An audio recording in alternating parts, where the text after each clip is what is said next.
Coconuts TV. Ako si Francis Perez, 25 years old, isang pintor. Dito tayo sa Bagnito. Susubukan natin ang bagnet sa kare-kare. Nag-umpisa ako magpinta since college, mga 6 years na. Wala lang naman parang nagustuhan ko lang siya gawin, tapos tinuloy-tuloy ko na lang. Pinag-aralan ko talaga kung paano magpinta. Madalas ko mga pinipinta, mga landscape na sulit, landscape na tapos sulit pa. Parang gumawa ka ng nalabas ko imagination ko, saka basta mga kulit na bagay. Nag-i-exhibit naman ako, sumasama ako sa mga show na iniimbitahan ako. Ito na ang bagnet at kare-kare natin. Tara, kain tayo.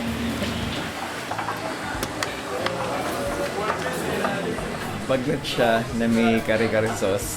Tapos may gulay rin, sitaw sa katalong. Ganda ng plating nila, parang vulkan yung kanin. Nilagay nila sa loob yung kare-kare. Yung lasa ng kare-kare sauce nila, lasang peanuts. Tapos may nilagay raw silang beef stock doon. Hindi ako gano'ng kumakain ng bagoong. Tamangga minsan. Okay naman yung bagoong nila, malinis. Kaya lang, hindi talaga ako mahilig kumain ng bagoong.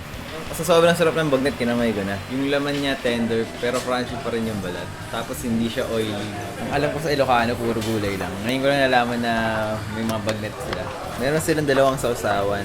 Isang sukang Iloco na maanghang, saka isang sarasang matamis. Yung normal na sarasa nila, manamis-namis. Tapos itong bagnet, maalat-alat, kaya bagay silang dalawa. Hindi siya ganun kaasim tapos maanghang siya. Kaya bagay siya sa bagnet. Yung mga payo ko sa inyo, yung mga gusto nyo magtinda rin, arawin nyo lang naman. Kung hindi nyo nagustuhan, ulitin nyo hanggang magustuhan nyo. Hindi naman talaga makukuha yung gusto nyo overnight, kailangan pagtiyagaan nyo talaga. Ang masasabi ko sa mga nagsasabi na mahirap ang pera sa art, medyo totoo naman yung ganyang pag-iisip ano bang unahin? Yung kalusugan mo o art? Parang necessity over luxury kasi medyo parang luxury tingin natin sa art. Yung bagnet, 99 pesos lang. Yung kare-kare, 129 pesos. So all in all, 228 pesos. Kaya sulit.